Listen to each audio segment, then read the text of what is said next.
सदगुरु कबीर साहिब जी ने एक साखी छे, चाह गई चिंता मिटी मनवा ते परवाह, जिनको कशु न चाहिए सो सहन अतिशाह।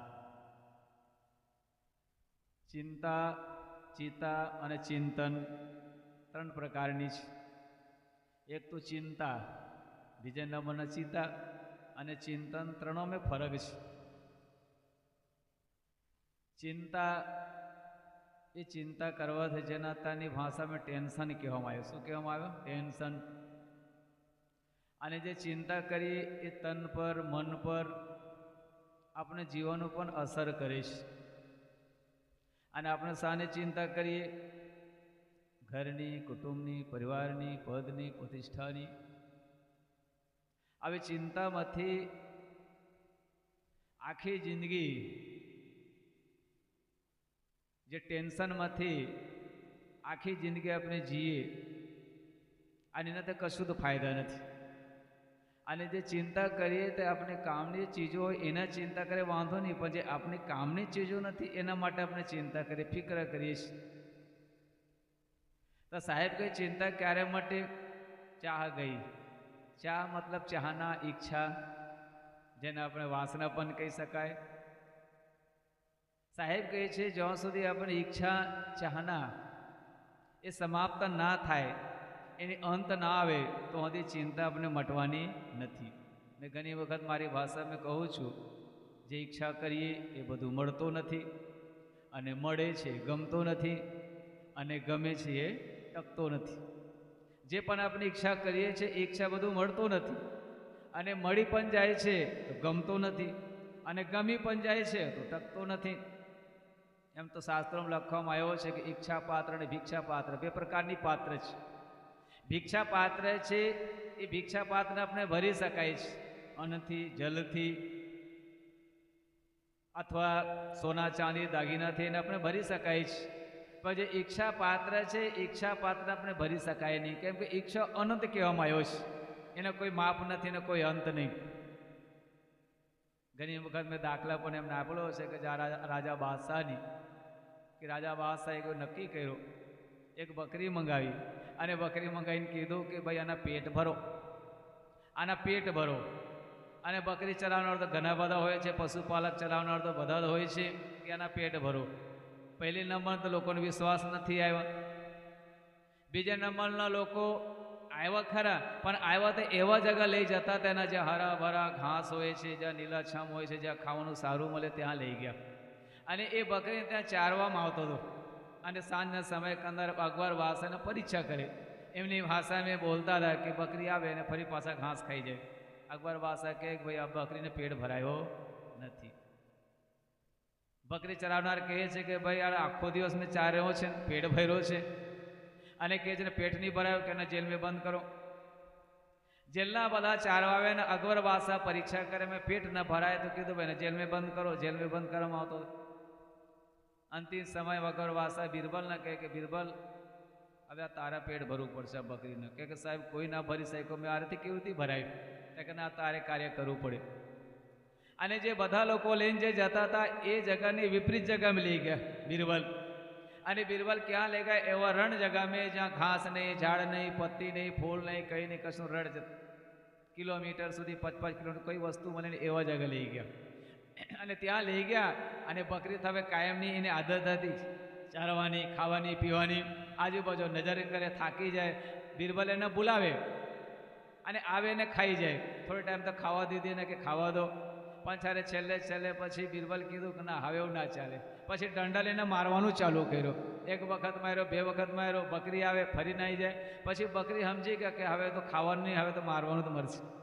बकरी आववानुं बंद कर्यो। शुं कर्यो? बकरी आववानुं बंद कर्यो। घणी बधी मेहनत करी, घणी बधी मेहनत करी, पण बकरी आवी नहीं। तारे बीरबल कीधुं कि ना हवे पेट भरायो। पण बकरी छे एक तन पण खाधी नथी, बरोबर, एक तीनखा पण खाधी नथी, पण एने पेट भराई गया। अकबर बादशाहना दरबार में जयरे लाववामां आव्यो त्यारे अकबर बादशाह बीरबल ने कहे कि बीरबल पेट भरायो, हजूर आ तमारी परीक्षा में पास थाय तो खरुं, मैं तो पेट भर्यो छे।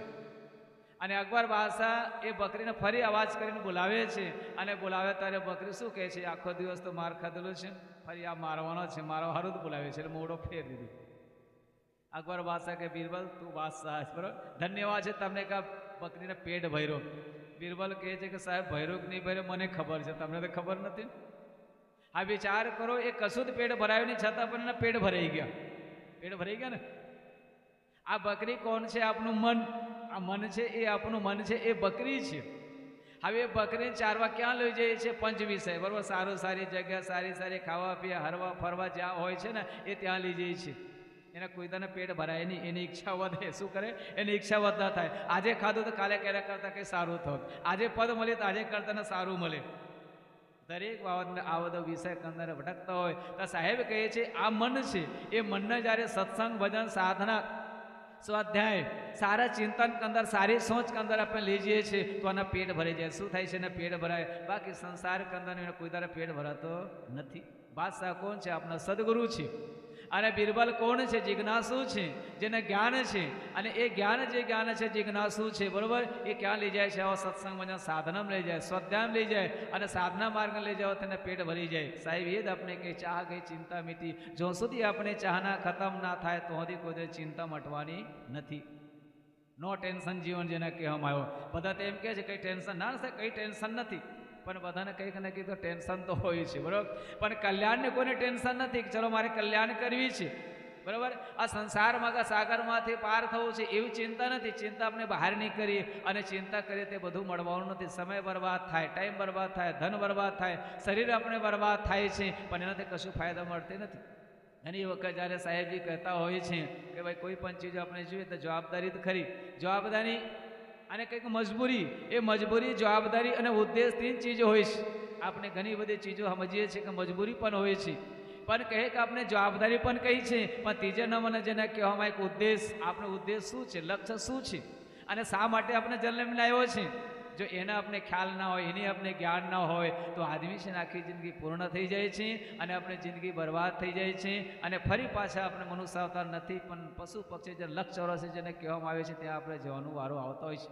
પણ સાહેબે કહે છે આવા સુંદર સરસ મજાનો અવસર મળ્યો છે, એ અવસર નહીં ચેતો પ્રાણી અંત કોઈ નહીં તેરા. સાહેબ કહે છે આ અવસરમાં આપણે ના જાગીએ, આ અવસરમાં આપણે ના ચેતીએ તો અંત કોઈ નહીં તેરા. અંતિમ સમય કોઈ કામ લાગવાનો નથી. ઘણી વખત ભજનની વાત કરવામાં આવે છે, જો તોને કમાયા હૈ ઓ દૂસરા ही ખાएगा और ખાલી હાથ આए ખાલી હાથ जाएगा. જો બધાને ખબર છે કેમ કે જો તોને કમાયા હૈ દૂસરા ही खाएगा. જે પણ આપણે કમાયા છે બરાબર, માલ મિલકત રૂપિયા પૈસા દૂસરા ही ખાएगा. આપણે મરતાના સાથે એમની નામ ગામ થઈ જાય અને લોકો પણ તારી રાખે છે કે ભાઈ ક્યારે જાય તારે અમારો નંબર લાગે.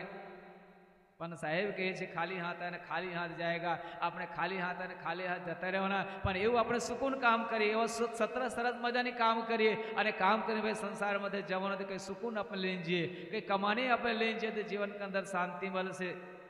પણ સાહેબ કહે છે જો સત્સંગમાં ના જઈએ, આવા સારા ગ્રંથ આપણે ના કરીએ તો ભાઈ સારા કર્મ ના કરીએ જીવન કે અંદર આ ચીજો પ્રાપ્ત થવા નથી. માટે જીવન કે અંદર મેં આવા સારા કામ કરતા હોઈએ, આપણે આશા આશરા તૃષ્ણાઓ ખતમ કરીએ અને સરસ મજાને જીવન જીવીએ. કેમ? આકર્ષણમાંથી આપણે દુઃખનું ઉત્પન્ન થાય, આકર્ષણમાંથી આપણે દુઃખનું ઉત્પન્ન થાય, આકર્ષણમાંથી વાસના અને વાસનામાંથી ઈચ્છા ઉત્પન્ન થાય અને ઈચ્છામાંથી આપણે ભટકીએ છીએ. પણ ઈચ્છા કોઈ તને પૂર્ણ થતી નથી. માટે આપણે એવી ઈચ્છા રાખીએ કે ભાઈ મારે કલ્યાણ કરવું છે. ઘણી વખત જ્યારે અબ્દુલ કલામને દાખલા આપીએ છીએ કે અબ્દુલ કલામ જ્યારે ગુજરાત આવેલા અને જેલમાં જ્યારે ગયા તો જેલમાં ગયા પછી બધા જેલની કેદીઓને પૂછવામાં આવ્યો કે ભાઈ તુમકો ક્યાં ચાહીએ? તારે કીધું કે સાહેબ અમારે આ ભોજન નથી, કોઈ કીધું મારે સાહેબ કપડાં નથી, કોઈ મારે કંઈ પૈસા નથી, કોઈ કે મારે હોવાની વ્યવસ્થા નથી, મારે ભોજન માટે વ્યવસ્થા નહીં. પણ એક વ્યક્તિ એવા ચૂપચાપ કોઈ બોલે નહીં, ચાલે નહીં, કશું જ નહીં. તારે કે ભાઈ તારે શું જોઈએ ને બોલો ને યાર. તારે કે સાહેબ મેં બોલશો મેં કહેશો આપવાના તમે? અરે કેમ નહીં આપીશ? આપીશ ને. ત્યાં કે સાહેબ અગર તમારી ઈચ્છા હોય તો આ જેલમાંથી મને મુક્ત કરી આપો. અબ્દુલ કલામ કહે છે, માનનીય અબ્દુલ કલામ સાહેબ કહે કે મુક્ત કરી આપો. એને જેલમાંથી મુક્ત કરી દેવામાં આવે છે. ત્યારે બીજા લોકો કહે કે સાહેબ અમને પણ મુક્ત કરી આપો. કે તમારો વારો પૂરું થઈ ગયો, હવે તમારે માંગવાનો ટાઈમ તો માંગવું જોઈએ ને. પણ તમે ધન સંપત્તિ રૂપિયા પૈસા માંગ્યો. બપોરે સાહેબ કીધું કે નહીં કીધું? તો આપણે મંદિરની તો શું માંગીએ? રૂપિયા પૈસા જ માંગીએ ને. એટલે આપણે ભિખારી. આપણે માંગણી કરીએ મતલબ ભિખારી. શું કહે છે? તમે લાઈન મેં રહો કે ગમે જગ્યા તમે રહો, જો માંગણી આપણને હોય છે તો આપણે ભિખારી ગણાય. ભિખારી કે નહીં તો કીધું ભાઈ તમે માંગણી તમારે પૂર્ણ થઈ ગયા છે. આ ભાઈ મુક્તિ માંગી એને મુક્તિ મળી, પણ આપણે મુક્તિ માંગી નથી, આપણે ધન સંપત્તિ રૂપિયા પૈસા માંગી, અને આ દુઃખના કારણ છે. શું કારણ? દુઃખના કારણ છે. જો જ્ઞાન ના હોય, આપણે વિચારણા સોચ સારી ના હોય, એ દુઃખના કારણ બને છે. માટે જીવન કંદરમાં આપણે સારા સરસ મજાને આપણે કામ કરતા જઈએ, कल्याणकारी अपने जीवन जीवे, भवजाल से छुड़ावे सदगुरु मेरा वही है, अब उनके सिवाय जगत में कोई दूसरा नहीं है. आ संसार में जो भवजाल से छुड़ाना तो सदगुरु है. सदगुरु शरण में अपने जाइए और जीवन अपने कल्याणकारी सरस मजाना अपने जीवन जीए. विशेष ना कहीं समय ने मान आपी હું પણ અહીં મારી વાણીને વિરામ આપું. બોલો સદગુરુદેવ કી જય.